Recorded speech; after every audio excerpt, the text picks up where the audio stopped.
kind of like picturing yourself as a vase, right? Mm. And that vase holds water. We're utilizing our creativity, and that's kind of our water, you know. But if you continually give that away, and if you don't fix the cracks that are in your vase, then that water's leaking out all the time. Mr. Borelli. Yes, sir. How Dude, are you? Thanks for coming in, bro. Absolutely. Thank you so much for having me, dude. I love these podcasts because I've only, hung out with you, maybe twice officially? I think officially twice. Yeah, we spent a weekend together. Yeah, we did. One of them. It's very romantic. Magical. It was a magical weekend. That, and we had that wonderful boat trip. Yes. Yeah. That was fun. A lot of fun over at Blue Marsh. Yeah, that was cool, man. That was when I finally realized you were Shawn Borelli. I just knew you as Little Spoon. Little Spoon. Yeah, but I didn't know you were Shawn Borelli. Right, yeah.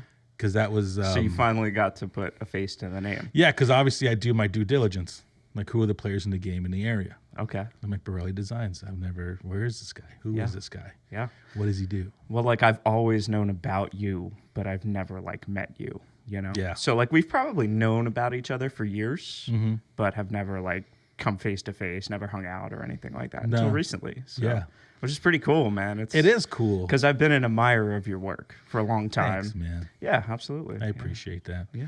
I've just been admiring your spoonage, apparently. Well, dude. That's great, man. I appreciate that. Yeah, because I was, what I've realized is, when you first start business, you're like, all right, who are the people I got to look out for? Who are the people you got to worry about, right? Because any business owner will just need to, if you want to be successful, who's in your industry? And you start doing the look-sees, you start doing the Googling, you start looking around. What have they done? You never really think about befriending any of these people when you first start doing what you're supposed to do, and then as time goes on, you realize, there's more than enough work for everyone, and some of them are dicks. I'm not gonna lie. Oh, absolutely. You try to get to know them, but then sometimes you get lucky, and they're actually really cool people. Did we get lucky? We did get lucky. Okay. We almost became BFFs.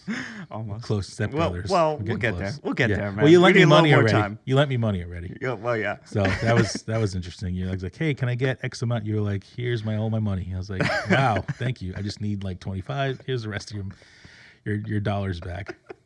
Well, that made a big impact. That made a big impact on me because I was like, this man just was like, for all you don't know, we hung out in Delaware for a weekend with our friend Jason Balthaser. We were chilling all weekend. We did a little distillery brewery tour. We had a gentleman take us around in his little panel van. And of course, at the end, they're like, yo, got to give this guy a tip. And tip him. Fortunately for me, I just don't carry cash like an idiot because, well, my whole business is online. Right. So I literally have to go to a bank and pull this crap out because I don't have a debit card because I'm cheap because I never use debit cards and they were charging me $5 a month. For a debit card? Yes, to own a debit card. Who do you bank with? I won't say because I love them. Okay. Because they're my friends. But they were charging me $5 a month. And I was like, dude, come on, bro. So I was like, take this card back. I don't want it. I don't want the card. Yeah. Of course, right after I give this card back, you have no cash. I need like cash for this, cash for that. And I'm like, oh, what the hell? So I was like, hey, anybody got 25 bones? Or like, anybody got cash? And you were like, yep. He pulls out a wad of money, just hands it backwards. I'm like, thanks. The reason why it was great, though, is like, okay, this is only the second time you had no problem giving, not necessarily a stranger, but a new dude, like, here, take what you need. Yeah. Grabbed it. And then the second Shawn came in this morning, I was like, here's the $25. And you're like, what's this for? I totally forgot. I totally forgot, man. I loaned you that cash. Here's the thing, though. Like, I hang out with good people. So if you're hanging out with the good people that I hang out with, I know I can trust you. Yeah. Like, I know you're a good person too. Absolutely. And that's it. That's all the validation I need. Yeah. And then we'll spend time together and we'll learn about each other and I'll get to know you, Freddie, a little bit better. But if you're in the group, dude, I know. I know you're good people. Sounds good. So yeah. It's the beginning of a beautiful relationship. It was. It's right here. Yeah. It's happening. Yeah. But yeah, so it was cool to realize who you were. And that was a great weekend. It was a We had cool lot of weekend, fun. man. Just Sarah's like birthday. hanging out, going to different breweries and stuff like that, not having to worry about driving. We Yes. had a DD, right? We had the party bus. Like we could do, whatever we want. We could hang out at the breweries as long as we wanted to. So it was definitely a good time. Yeah. And Adam, Adam, you met Adam on that trip too. He always said to me, you got to go through some shit with people to learn who they are, Absolutely. And I feel like we went through some shit that weekend. I think we did. Yeah, it's so true. You get to realize who you're hanging out with, good or bad. You get to realize, okay, maybe I don't want to hang out with that dude that much, but I want to hang out with this dude more. Yeah. Like everybody was cool on the trip, but I also befriended Zach, not Trees, Hatfield Zach. Dano. There it is. Yeah, because you guys were all passed out, and it was just me and him, and we were talking because he does not partake in drinking, so he was up early, just like I was. I didn't get totally drunk. I just felt good, but we were both up early, and we had a great conversation talking about all kinds of things, just chilling and vibing. And I was like, that's another cat I want to chill with. And I love trips like that. The guys' trips, because you have moments like that, where everybody else is asleep. When we go camping or stuff like that, everybody is still in the tent in the morning, and you're just hanging out with one person, and you kind of get that one-on-one time, so you get to know those people on a different level. Yeah. And that's really cool to me anyway. Like I feel like it's a necessity half the time. it is absolutely. Yeah. Yeah, So- you got to get that. and you don't. Go ahead. I was gonna say I don't think you spend enough time in the fast-paced world. It's like move, go, right? I don't think you get that time, and those weekends for me are a time to slow down, right? Yeah. Like to slow down, to take a deep breath, to have some fun, man, to enjoy life. What are we doing this for? Well, that's the What are we magic doing this question, for? right? Yeah. What's the point? Yeah. What's the point of all this? But in that time, you get to know people a lot better, and that's super cool to me.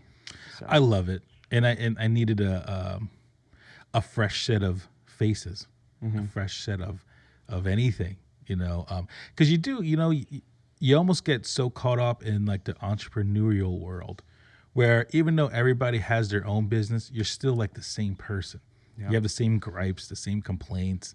It's like talking shop all the time. Even when you want to go out at night, you're still talking more shop. Yeah. Where you go away for these weekends with just totally different people that aren't small business owners. Like you might have a couple small business owners, but then you have dudes that don't work at all, or dudes that work for other people, or guys that are making transitions. And you realize there's still those other people out there, and they almost take you to a place where you get different points of view, and you're like, you know what, how are they handling certain things, or what are they doing? And for me, when it comes to marketing, I like to see people's opinions on anything, because those things will stick with me, when I have to make my own decisions for clients or whatever the case is. But see what happens. See, I'm already going back to work. You are. There it is. Yeah. Let's pull you back out of that. Worst, bro. The worst. No, I mean, like a lot of us are business owners when we go on those trips and stuff like that, So I do like talking shop. I like getting different perspective from other people. How are you running things? Like what challenges are you coming through or going through right now, and how are you overcoming them, right? And these are some of the things that I'm being challenged with right now, and what is your take on it? Because you can get stuck at the minute view of things, right? Where you're stuck in it. Right, you're surrounded by it, and you kind of don't know how to get out. And sometimes you have to take what I call a 30,000-foot view. You have to pull yourself out. You have to come up here, and that's where guys like that can help you do that. Yeah, dude. Just talking to them can help you take that 30,000-foot view to look at different perspectives. But I also like talking life, man. We get enough business, so it's like. I'll talk shop for a little bit, but then I'm like, all right, let's shut it down. What's going on in your life? What are you doing? Yeah. What are you working on? What do you love to do? What are your hobbies? What are you reading? It's definitely Stuff what like you're that. reading. What are you reading? Yeah. What's the the attraction for you when it comes to that stuff? What's that? What's the attraction like when you're like, because you did that to me even on the trip. You're like, so what are you doing? What are you working on? What's up? Like you like wanted to like get inside the brain. I do. I just love getting to know people. I really do. That's what it is. Outside of work, I think we all have, this perception. Well, especially small business owners, you have this perception. You have to build this brand. You have this reputation, right? But we're hanging out. We're on a personal level. We're spending a weekend together. Like, I want to get to know you as a dude, right? Like, what makes you tick? What do you like to do? What are your talents? What do you want to do outside of work? And I don't know. That's where the best conversations have ever come for me. It's not like work. I mean, we could talk shop all day long too, right? It's easy. But the best, I want to say most fulfilling conversations for me here are those conversations. What are you doing, man? I'm trying to get there. I was doing too much shop for a long time. And I was as well. I was stuck there. Yeah. And I don't want to say I'm stuck now. There's got to be more, right? There is. You make that goal. You set your sights on something. Especially for me because I have 3 women in my life. I have my wife and 2 daughters, and they're yeah. My head went sore. I'm sorry. I'm You're like, what? Whoa, how? Edit. Yeah, we're gonna cut that out. No, because my kids, they're 21. Yeah. I mean, that's it, bro. Like they're growing up now. They're still learning and blah. I get it. They're 20s, but no, they're women, and I got 3 of them. And if you don't think I'm thinking about at least one of them an hour, I mean, forget about it. But because of them, you set your sights on this goal. You're like, I have to be successful. I have to be able to do this and do that and make sure they want for nothing and And coming from the old school with my parents and my family, with my dad especially, and my grandfathers, you're the man. So you got to make sure you take care of your ladies, bro. You're taking care of the family. Like, that's what you do. Yes. And my dad told me that years ago, and it's probably one of the only things I remember from my early childhood is my dad just looking at me Sunday morning. He's like, taking care of your family is what makes you a man. That's just exactly what he said. Okay. So I'm just like, oh, yes, How old Pops. were you when he said that? Do you remember? Man, I wish I could remember. I know I lived in Jackson Heights at the time still. So the oldest I could have been was, maybe 12 or 13. Okay. Maybe. And he's starting to throw that deep shit on you. Yeah, already. My dad did not beat around the bush. No, he was very strict. But in a good way, because the older I get, the more I appreciate that he just didn't treat me like a bitch. Yeah. And so you didn't turn out soft. Yeah, and like a bitch. And I say that with respect to everyone out there. It's just the way I talk. Right. But my dad was just rough. I still fold paper towels a certain way, dude, because of how he did it. Okay, it sounds very weird, but I remember one day. My dad asked me to wipe this thing off the wall or something, and I sat there, grabbed a paper towel, folded it. He's like, just wipe it off the wall. My mom looked at him. I was like, why do you think he folds that paper towel like that? Because you did it a million fucking times. It's your fault. He sits there and folds the paper towel and then wipes the shit off the wall. So it's the weirdest things that you leave with your kids. Little things, yeah. Yeah, it's you feel like you want them to pay attention to the big things. It's really the little things that get through to them. Yeah. It's so fucking weird. Yeah, I get that, man. And I saw that with my kid. I visited Ange in Nebraska a couple weeks ago. How'd it go? Great. Yeah. Yeah, that's a story we could definitely have one day on one of our trips. All right. Cool. But I love my daughter. I love her so much. This freaking trip, it took me to, it didn't even take me anywhere. It filled me up again. That's good. Because I was very empty. That's good. Super empty. Okay. And I won't go too much recently? into it. Yeah. Because every time I think about it, I just want to fucking bawl. Really? Yeah. Okay. And that's how much I trust you already. Because I can sit here in front of you and even mention these things. Awesome. Well, thank you. I appreciate that, dude. man. But because I feel it right now. I feel it welling up because I think about her. And like the shit we went through and where we are now is just great. But I went there and coming back, I felt better. I just felt like I got my Angie back. She's in here. She's back in here, and good. And I remember sitting there and she's telling me about her life. and like, where am I? She's like, yeah, Dad, I'm in a better place now. And, you know, when I got here, I applied for 1 million jobs and I couldn't get any of them. So I was like, I had to make money. So I started crocheting. I taught myself how to crochet, and I started selling crochet things on Etsy. And that started to blow up for her. But then she finally got a job doing sales. And now she's like selling, I think it's like cell phone plans and internet plans right now. And she's like making commission, and she's killing it, you know?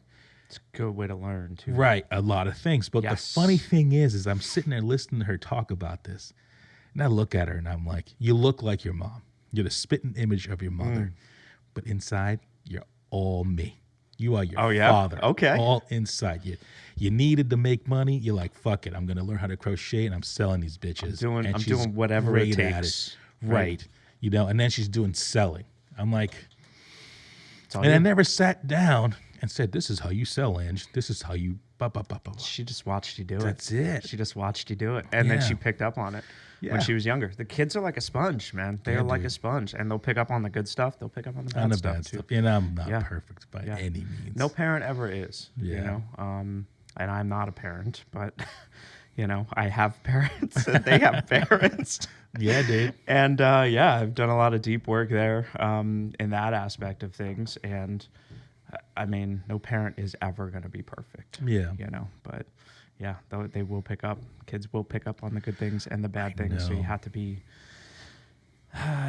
mindful if you're raising children.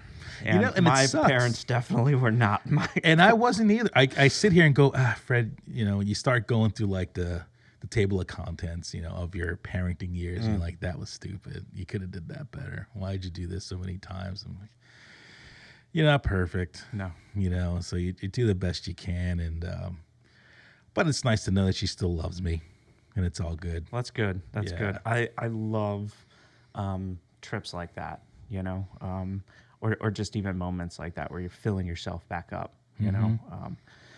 My therapist would talk to me about stuff like that early on, and she would say about kind of like picturing yourself as a vase, right? And that vase holds water, right, or any kind of liquid. Excuse me. And you know, you have to fill that up all the time. You can't just give that away to everybody. And I think in what we do, we're giving that away all the time. We're utilizing our creativity, and that's kind of our water. That's like, I don't know what we're holding inside, right. You know, but if you continually give that away, and if you don't fix the cracks that are in your vase, then that water's leaking out all the time. And what happens when it runs out? You know, what happens when the vase is empty? I think that's burnout. It is burnout. That's like, that's it. Man, the burnout that happens. Yeah. Have you ever been close? Or it happened when Ange left. It did happen. When Ange left, I mean, I don't think it was. I think when Ange, no, I wouldn't say I burnt out or the vase was empty. I think what happened was the vase became empty and it could not fill itself up all the way. That was the crack. There was a crack. You're right. There you go. So there was a crack. That was a big crack. Huge crack, you know, to where it's affecting everything. Yeah. I didn't care for a few months last year into this year. I could give two shits. Bro, I gained like 50 pounds, which I'm still fucking dealing with. I depressed, fuck everything. I didn't care. Go to hell. Nothing mattered anymore. Yeah. You know, then you have to kick yourself out of it because you still have a wife and another daughter to think about. You have clients. I love my clients, but at the end of the day, you know, if I had to choose between the two, it's an easy question. Oh, of course, no brainer. Yeah. But yeah, clients, because you got to, you know. But you have people relying on you. That's the thing, right? Yeah. So, but that crack was huge, and you know what? At least I feel like right now we put Flex Seal on it, so it stopped leaking. Good. But we still got to, you know, make sure maybe we come back to it and make sure we're always trying to fill it or fix it and make sure it's always staying sealed. And there's ways to do that. But yeah, man, it was a big crack, but such a different feeling, bro. You know, because you go so many years, I guess, being a parent and you have your children always there, because even if you screw up, they're still there. Yeah. Now, when you screw up, they're just like, it could be as easy as "fuck you, Dad."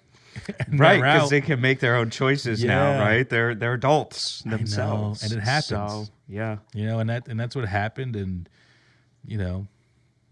but it's all good. yeah. Well, that's good. I'm really glad to hear you got that time to reconnect with her. Yeah, it's so important, that stuff. It is absolutely, You yeah. know. So, But Shawn, Freddie, you've got questions. I got answers. I know, dude. Like, so are you born and bred, or you imported? What's your deal? Yeah, yeah. I was born here in good old Reading, Pennsylvania. I grew up in like Sinking Spring for the first, I want to say 10, 11 years of my life with my mom and stepdad, and then moved in with my dad. And we moved around a lot. We were down here in West Reading for a little bit, and then we moved up to Warnersville, which is where I graduated from high school in Conner-Weiser. So, yeah, always been around. I did, after college, I moved out to California for a year. Spent some time out there. I lived in Oceanside with my roommate at the time, Charlie. He was an awesome dude, really cool dude. We surfed every single day out there. I got a taste of the Cali life, slow things down. You've been on the West Coast? Yeah, we chill. So you know. Yeah. We are so close to New York here that we are almost New York mentality. We're not as fast as New York, but we're very close to go, move. Yeah, I see it, and I see it growing a lot more lately. Do you really? Yeah, because if I go to New York now, it's still different. Like, I'll go in there and I see like the hustle bustle, the quickness. Yes. That was one of the one of my strong points was that I was from New York when I moved here. So this is slow to you. This is slow. Yeah. Yes. Okay. I've grown accustomed to Berks County. Sure. But the hustle, the willpower, I got here. I was like, this is easy. Just because it was slow. That's cool. Yeah, but I love it here because it was slow. Yes. Because you get so high strung. Yes. In New York. Absolutely. Oh, man. And it's easy to get that around here as well. But go out west, go in California, work out there. It's like, oh, that email I sent you 2 days ago. Yeah, I'll get to it. I'm going to go surfing, and then, Why'd you go to Cali? So my roommate Charlie was from out there. He was from LA. Okay. So he said between my senior year, he said, do you want to go out to California for the summer? And I was like, yeah, absolutely. What? No questions asked. Yes, we're going. And so that's what we did. And I ended up getting an internship out there with an engineering firm and working with them. And they were super cool. And I was supposed to have a job with them after I graduated. So I came back for my final semester in college, and that's when the financial crisis hit, the 2008, 2009 financial crisis. Yeah. So you were in college still in 08? I was. I'm old. What? 08's when I started working for myself. Okay. Yeah, I was out of college 8 years at that point. Wait, was that the first business you've had, or have you always had that entrepreneurship in you? Oh, I've always had you the side always hustle. like you have? Yeah, Okay. for sure. But that was, the story is, Jill and I decided to leave New York. So we went to Florida, and her dad had a restaurant and a hotel. And the hotel, long story short, said, you know what? You made a really great restaurant. We're going to take it from you now and like give you a bunch of bad citations and kick you out. Wow. Yeah. So literally, I go to Florida 2 weeks after I get down there. They closed it.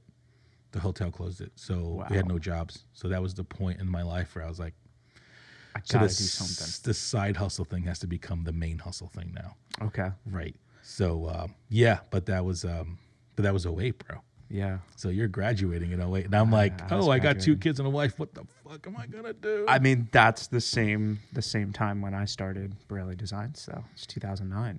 I had nothing to do. The job that I was supposed to have was pulled from me. They laid off half of their engineering staff. Here I am fresh out of college with engineering degree. Like, nobody's hiring. I moved to a completely different state where Penn State weighs no You know, they're talking Nothing. about Cal State and USC and you know all the schools out there that I have to compete with, and they're like, "Oh, you're from Penn State? Well, yeah, we'll give you a call." Yeah, you're not even one of us. No. Later. Yeah. Yeah, pretty much. So you know, yeah, that's where So I we have the started same as well. road, man. kind of, yeah. Yeah, absolutely. I didn't realize that. No, That we so you kinda started Borelli the in same- 08. Designs. Yeah, I think 08 or 09, one of those years, February. So I believe 09. 09. Wow. Yeah. What made you choose that? I had a MATLAB. You know what MATLAB is? No. It's software. I had a MATLAB class Okay. in college, and we were solving differential equations. You know what differential equation? Sounds smart. Okay. We were solving really big math equations Oh, with yeah, a you're with a definitely- computer software. You got me. With a computer Yeah. software, and you could punch in these things and tell it to do its thing, and it would punch out a solution. Something that would take me 3 pages to do, written work, and I just kind of fell in love with being able to program that. And I'm Okay. like, cool, what else can I do with that? Facebook was pretty big at that time. They were just getting started. Zuck blew up, you know. I was like, cool, I need to do something online. I'm going to start learning how to program. And that's what I started doing. I started Right on. learning how to program. And I'd always been very artistic, like in high school and stuff like that. I was always drawing. I was always painting, stuff like that. So that's where the kind of creative side came out and was like, okay, I'm going to start playing with like Photoshop, Illustrator. I need to start learning these things, right? I want to start building websites. So it was just kind of a hobby that I was doing through college for myself. That then after college, you know, when shit hit the fan, Yeah. right, and everything fell through, it was something that I was able to fall back on. But it was something I loved doing. Like in college, there were some nights, and my buddy Charlie would do this with me as well. There were some nights where our friends would go out, you know, to the bars, and Right on. and we would sit in our apartment and we would be coding away. We'd be coding websites. We'd be designing or doing whatever we needed to do, you know, to just build cool stuff. I loved it. I loved doing it. I don't know. So, And then what made you, well, you came back home. You couldn't go back out to Cali because you didn't get the gig. So you started doing your stuff here. And then one day you were like, I'm done. Or are you done? no, You're not done. not done. Okay. Oh, no, Borelli Designs is still going. Yeah, it's still here. Still. Sorry. I'm sorry. Yeah, no, that's good. I still got it. Yeah, I still have retainer clients and stuff like that. I still do hosting.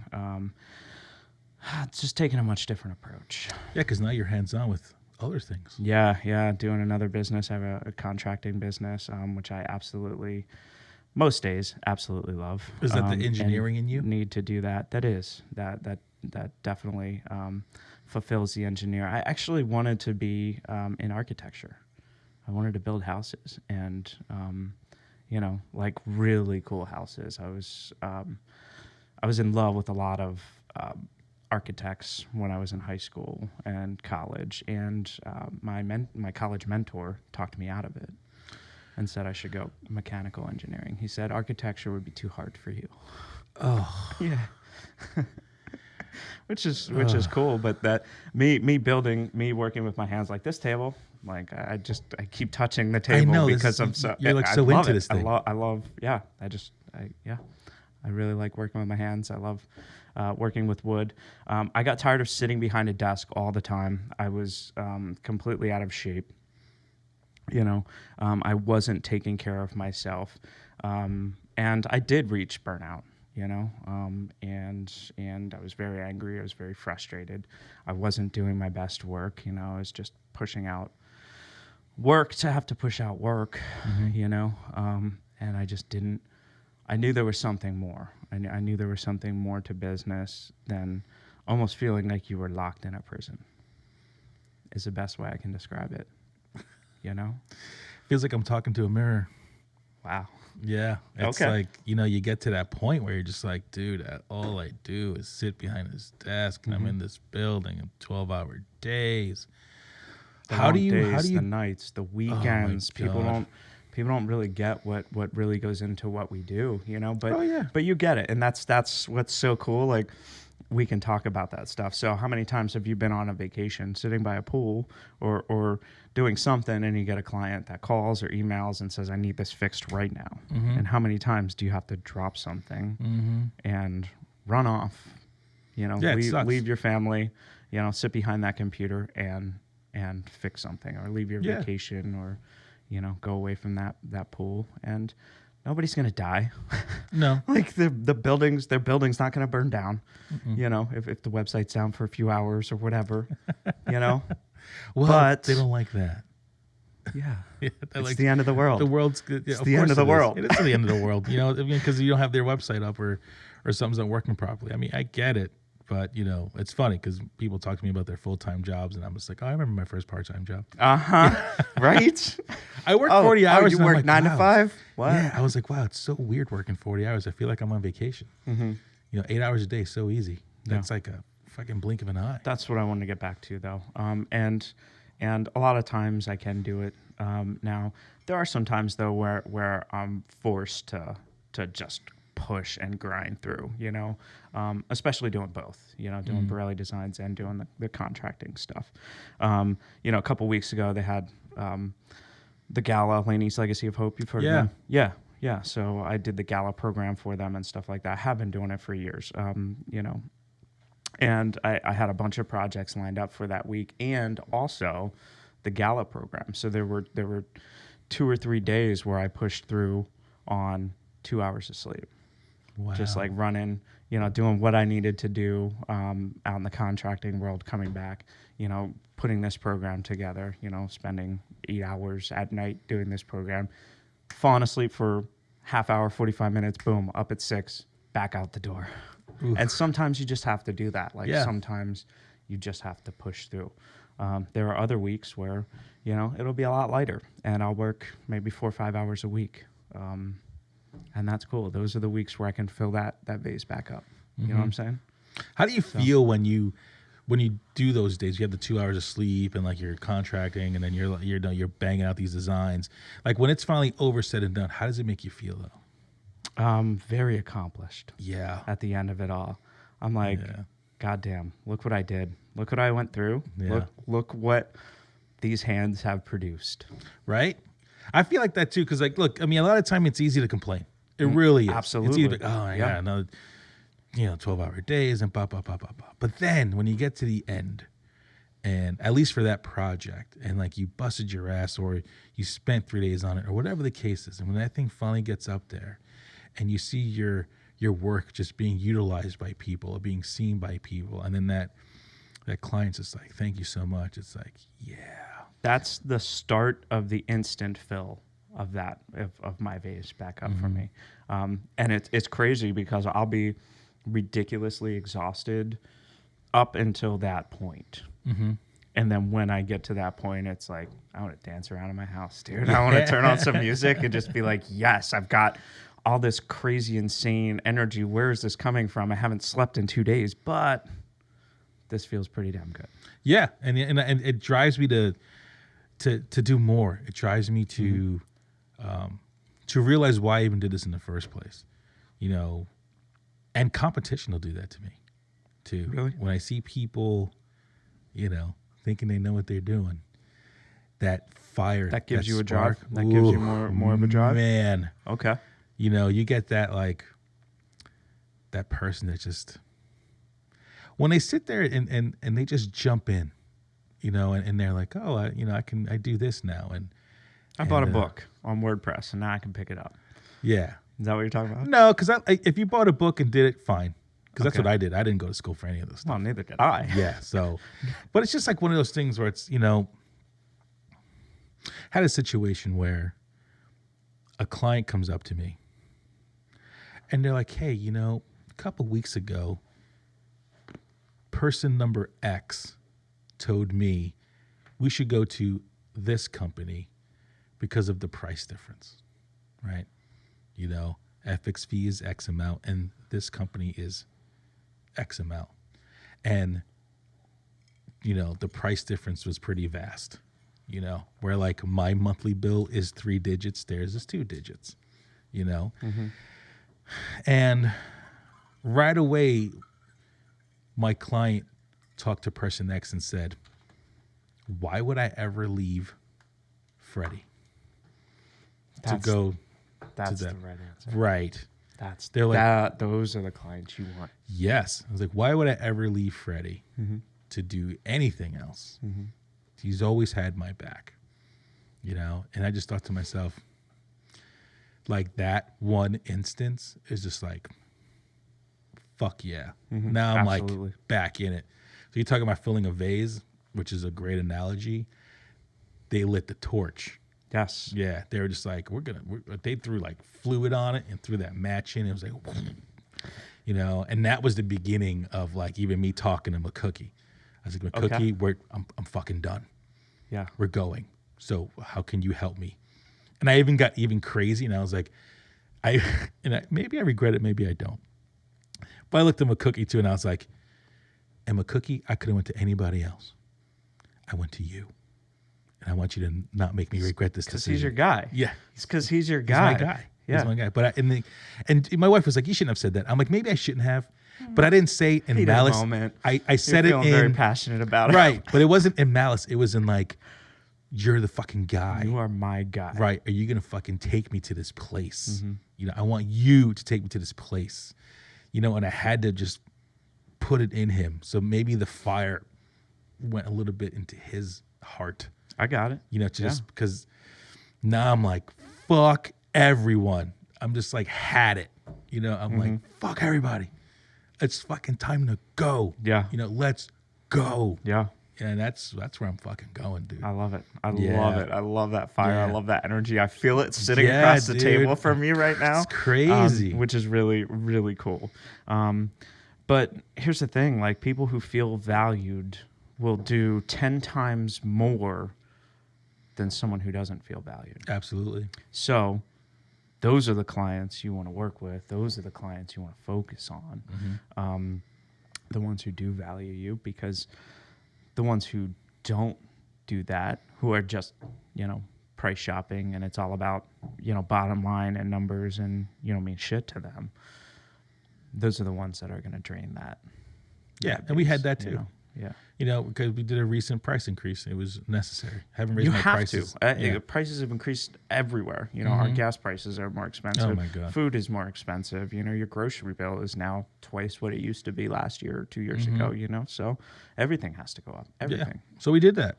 And we're starting to learn who our valued clients are. Good. You know, and there's, you know, what's crazy is you think you know, you never know. You never know. I don't care how good you are. Yeah.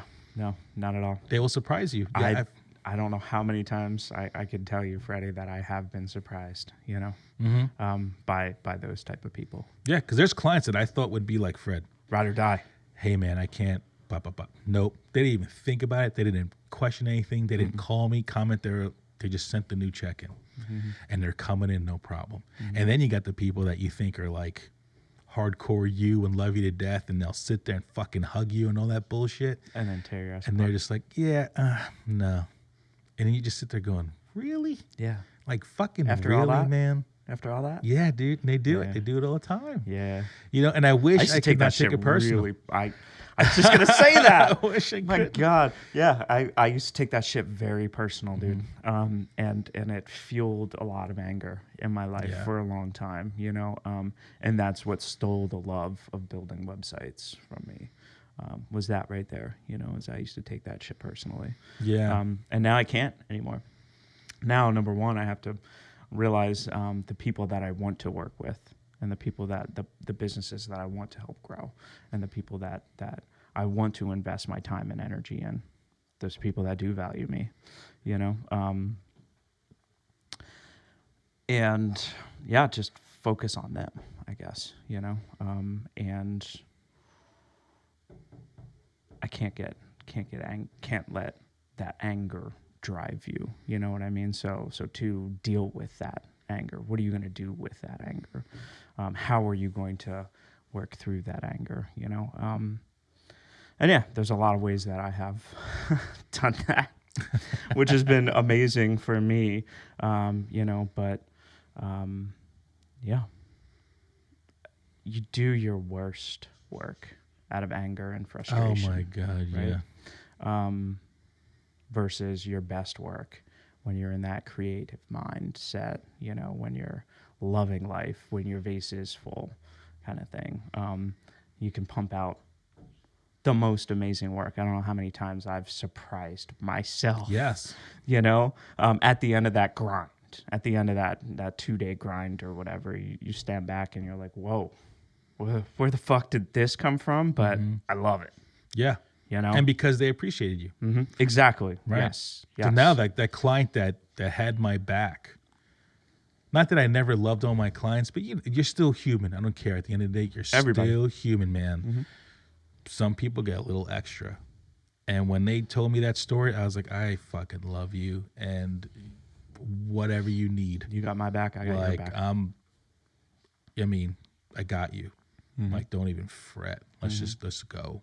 Yeah. Let's go. Like, that's it, dude. And then the other people. Well, my problem was that's how I treated everybody. I was like, I've got your back. Let's go. Ride or die. I don't care. And that is a problem after a while. That drained me. That drained the shit out of me. Yeah, you have to be and careful with that. that. And that led me to burnout for sure. Yeah, I was getting to that. I got to that point, burnout, because I worried about everybody else. And then the real crazy burnout happened when I got back from Ange.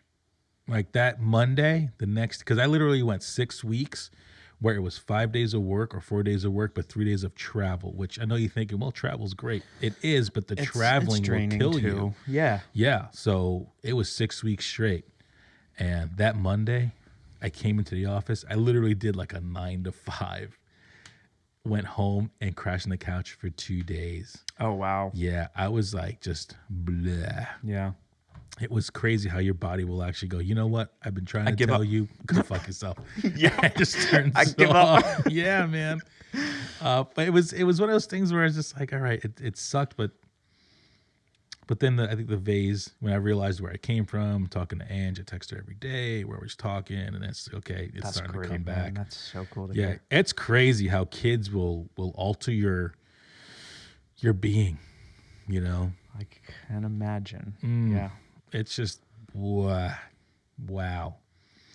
Yeah. I think there's some deeper conversations for you and I there. Oh, yeah. We can go forever. Yeah. Right. You have like 12 hours. Do we need another weekend? Yeah, Let's go. Yeah, dude. Let's go. It gets crazy. But yeah, man. The whole client thing and working thing and what's the whole point and everything. It's starting to calculate for me in my head. I'm starting to do things differently. I'm starting to prioritize myself, a lot of days. And I always feel like I think by doing that, I'm going to even lose more clients. It's okay. Right. It is okay. It's okay. Yeah, it's just like, you know what? And people who do not value me or people who do not want to deal with it or whatever the reasoning is, let them go. You might be angry about it. You might be sad about it. I always get more sad than angry when it comes to that because even though it's business, I still remember what Michael Scott said in The Office, when somebody was like, it's business, not personal. And he turns around and goes, business is personal. It's some of the most personal things you can do with a person. And I'm like, it's true. It is. Because you're talking about somebody's baby and you're trying to take care of somebody's baby. Exactly. Trying to help. So it is personal in a way. Yeah, what we do is personal. Yeah, for sure. Especially what we do. And that's why I took it very personally. Right. You get it. Exactly. So you get sad. I don't get angry. I get sad because it's like the end of a relationship. It's like breaking up, essentially. It's not just for couples. Okay. It is. That's actually a great way to describe it. It is like a breakup. It's a breakup. And yeah.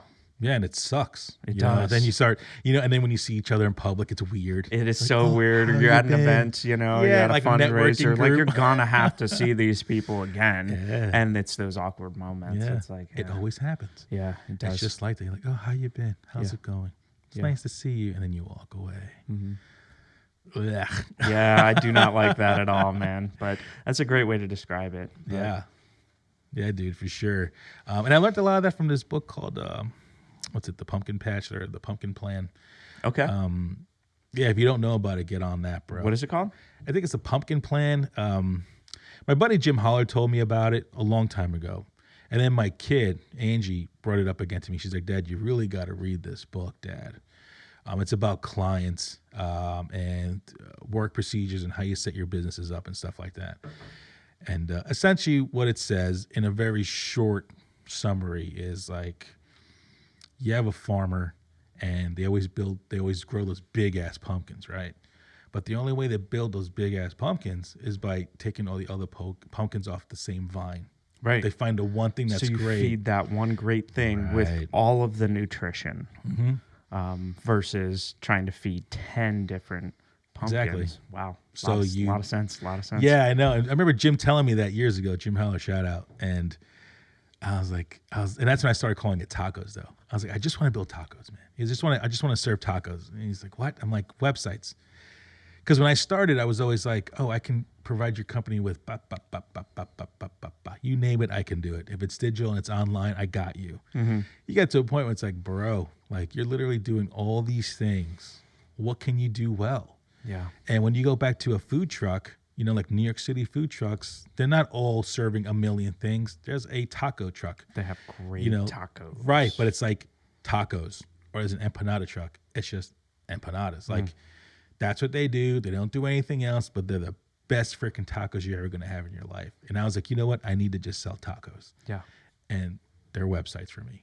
And I need to be like the motherfucker when it comes to websites. You want to do social media? Knock yourself out. Yeah. You want to do even graphic design? Knock yourself out. Yeah. Websites, I'm the guy. You know, and that's where I needed to focus all my nutrients, all the nutrition had to go to that pumpkin.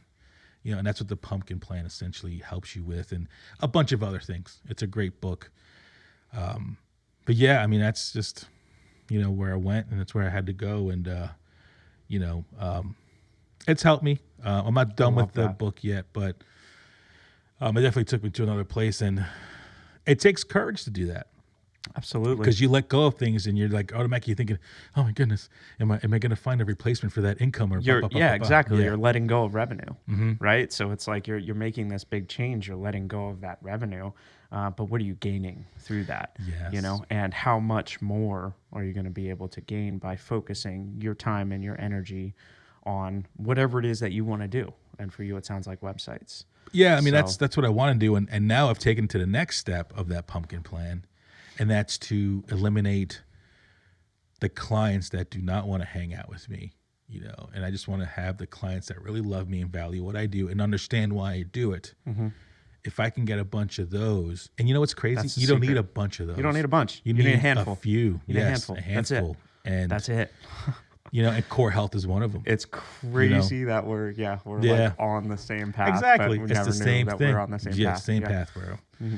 I mean, that just makes total sense, you know, and when you can accomplish that, that's when you have your weekends to yourself. That's when you can probably literally do the 9 to 5 unless special circumstances come around. Mm-hmm. You know, that's essentially what I want to do. I'd rather just work normal hours and do more of this. Like, this is fun for me. This is not work. Right. This is my break from the monotonous work that I do. Right. Pulls you away from the computer. Yep. And it just have great conversations with people and you promote it. And what's funny is that eventually these things lead to, you know, more work that might be on a path of where you want to be at. Mm-hmm. Yeah, because if you think just doing websites and showing people you know how to do websites is all you need to do, no, that's not it. Right. You know, the fact that you do podcasts and people learn more about you, they realize you're a cool person. Exactly. Right? Yes. You know, I want to work with that dude because he's just a cool cat. You know, and I've gained more work doing that than anything else. Yeah. Just being a cool cat. And I love that about you. I love the fact that you are you and you can be you unapologetically. Thanks, and man. Online on your social media. Unapologetically because I don't post everything. Yeah. Yeah, we won't talk about all that I'm stuff. I'm not stupid. Not stupid. Yeah. But I love it, man. I love the fact that you're just you and you've built a brand around who you are and you're so confident in you. Thanks, dude. That it's just a really super cool thing, man. It's something that I really greatly admire about you and have admired about you for years even before I met you. Thanks, man. So yeah. But I feel like sometimes that's where you put yourself in a corner. Yeah. Well, because why do you say that? Because here's the thing, right? So the end goal is you want to sell your business, you want to make money off of it, or you want to, whatever the case is, so you can retire because you built this thing of whatever it's called, whatever it is that you want to build. Retire? Retire? Yeah, I'll retire from this. Okay. From the working every day, the building websites and stuff. I want to retire from that. I'll do something else. Yeah. But of course, like my man Dom's always telling me, he's like, well, dude, because people think about retirement. Where's my 401k at? Bah, bah, bah, bah, bah. He's like, dude, you're sitting in it. You are. You're sitting in your 401k. You're building it right now. Right. But that's where my fear comes from. It's like, okay, and I tell I'm going to manifest this. 50, I am done at 50 with the everyday. I remember you saying that. Yes. Yeah. How do you sell something that relies heavily on you, me? Ah. See what I mean? So, yes. And I still have time to fix that. And I'm building a team now. I got this great dude working for me right now, Will Suriel. He's a great dude. We're going to bring him on officially in December. Like, I'm so confident in all. Awesome. Congratulations, man. I know you were talking about that, trying to find a good person. And you know what? And that's hard. I'm hiring a good person. He does not do everything I need him to do. But you can teach that. Yes. You cannot teach you can't teach people how to be good people. So I want you on the team. We'll get to that part afterwards. Yeah. So you start with that one piece and then we'll build on that. But that's the hurdle now. The hurdle's not the work. The hurdle's not pushing out the best websites that are out there. It's how do you get this place to a point where it's no longer so reliant on this beautiful face you're staring at, but more on the team and the work that gets put out. Because that's the best thing and the worst thing I've ever done at the same time. Yeah. Yeah. That's the $1 million question for me. You know what? We're going to have to think about that. We're going to have to sit down and think about that and have some conversations and help you figure that out. Yeah, and that's the whole thing is like, it's just weird. You put yourself in a corner that's so prosperous and it's taking you to places that you never thought you could be. When you come from, literally poverty to where you don't think twice about it. And that's not a flex. It's just, I don't have to, I used to tell people I can get pizza on Fridays and not worry about it. Yeah. Where back in the day, I couldn't get pizza on Fridays. Yeah. I had to go make another fucking ramen or some bullshit. You know what I mean? Like, that's just the way life was. Right. So, it's great to be able to be like that. I never wanted to be rich. I just wanted to be able to order pizza on Fridays. You wanted to be okay. You wanted to be able to live your life comfortably. That's all I need. Yeah. But now it's like, well, now what do you do with it? How do you sell it? How do you pass it on or whatever my choices are in 6 years? Right. So that's what I think about now. It's like, what is that? That's my next step. And then at 50, something's going to happen. I'm not going to sit around all day. That's not going to fucking work. But you're going to find more tacos to make. Yeah, some kind of tacos. Enchiladas at that point. Empanadas? We missed your empanadas, man, on the camping trip. Man. Yeah, those were going to be the best empanadas of my life. They still will be. Okay. They'll be different. Good. We'll hook you guys up. Awesome. For sure. Dude, I really love where your head's at. And I want my gears to start spinning so I can help you figure this out. Yeah, I mean, you know what? So maybe it's one of those things. There's a lot of gears spinning right now with other people that I've been talking to lately. It's even like my friend Kevin Cobb. We have this whole plan that we're trying to like figure out, And maybe it's a conversation to have with Kevin that we call you in on. Because I didn't know that you were still doing the Borelli designs. I thought you were like, you know what, that chapter was closed and I wanted to go do more of the contracting. I did not know because, again, this is only the third time we've hung out. Right. This is only the third time period that we've hung out, and this is maybe the only first super conversation we've ever had. Yeah. So it's nice to know that you're still in that game. You did tell me that you had still clients, but you're still in that game because now you're telling me you're still doing programming for Laney's Legacy. I'm like, all right, so my man's still in it. You're just doing other things. That's all. Yeah. So I'm shifting gears with Borelli Designs. I really want to focus more on marketing and business development, man. It was all about cranking out websites, and that was my passion. And over the years, dealing with a lot of the stuff that I dealt with, it just like. But you know what's really fucking sucked crazy? The life out of me, man. It really. But here's what's crazy. Okay. Fuck, man. Let me tell you some shit right now, bro. Kevin Cobb. You know Kevin Cobb? Sounds familiar. Yes. That name he's sounds in construction. very familiar. Okay. Okay. And he works with guys that are rehabbing. Okay. He owns Soul Recovery Academy, but he has Soul Constructors. And he uses dudes, he gives them a second chance, but he teaches them trades. It's a great story. He comes up to me. He's like, Freddie, we need to do this. I'm like, that sounds really good. Because he's talking about leadership, how to, build a great team, how to create success in a specific industry, right? That you're kind of in now. Okay. And you're sitting here going, I want to change direction and go into more business development. Interesting. We have Mr. Team Builder, business development, and the guy who still likes building tacos and likes to do maybe more marketing still. I'm still good at the marketing. So you have coaching, building, business development, marketing development. Funny how fucking life works. Are things starting to come together for you? You see what I mean? I see exactly Because what you mean. you manifest things. Mm-hmm. Absolutely. Like Absolutely. what? Like let's be honest. Like, okay, I bet you cool guy. Why the fuck would I ask you to be on a podcast? Like just in black and white terms.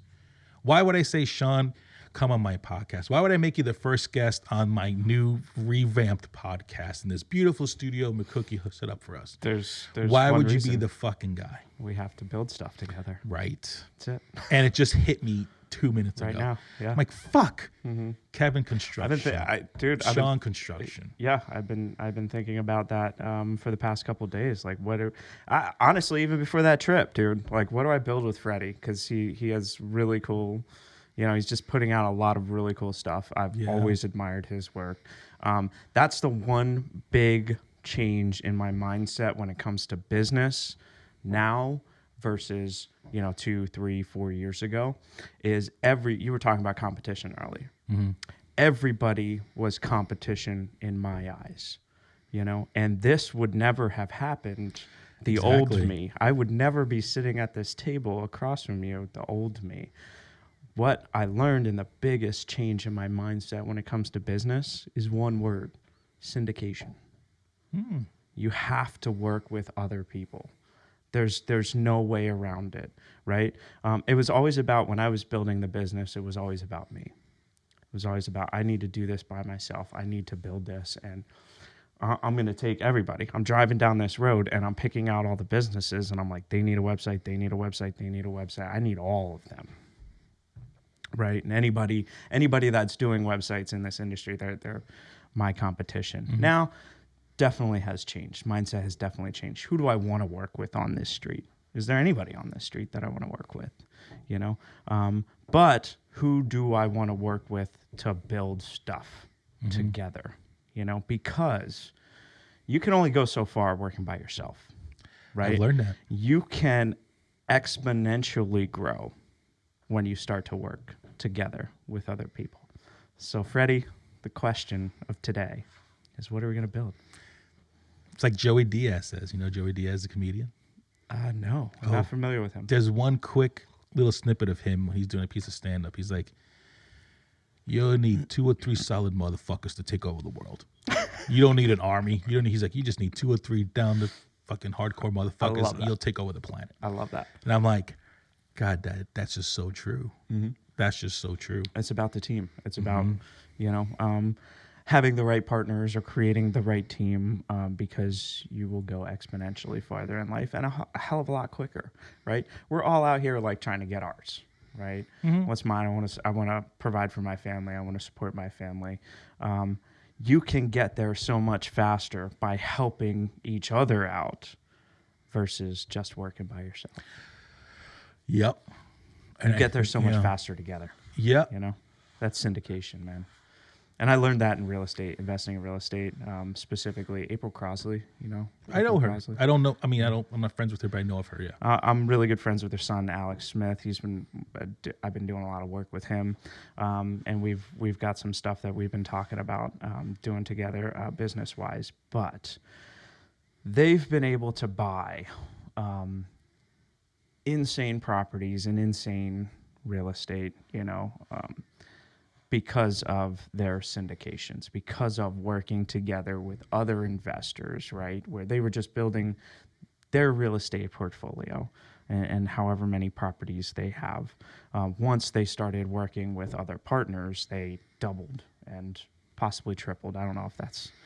They probably did, though. But they picked up so many more properties so much quicker, you know. It's just exponential growth. And when you see it, then you realize it, then you know. Shawn. Good stuff, bro. What a great podcast, dude. Good stuff, yeah. Wow. Yeah. This, fucking the universe delivers. Manifestation is such a thing. Always does. It is, man. It is. You know, what you think about, what you put your mind to. Yeah, it's insane what the universe will bring to you. And there are some dark times, right? There are some times where you feel like your vase is empty, and but that's why the lose a little great bit of times hope. are worth so much more. Exactly. Yeah, absolutely. That's why you just that little fuzzy feeling. You got the grin, dude. It's grin, like you have to start spending time with that people that give you that feeling, that supercharge you. I don't know. That's the only way I can. It's so true. Don't spend time with people who drain your energy. Honestly, I did that for years and years and years, and there's. I did that when I went home. Okay. I would go home to Long Island, and everybody's like, let's hang out. Family and old friends. Yeah, you quickly realize you're just not on my wavelength anymore. And it's not like a diss. It's just you grow into different directions. Right.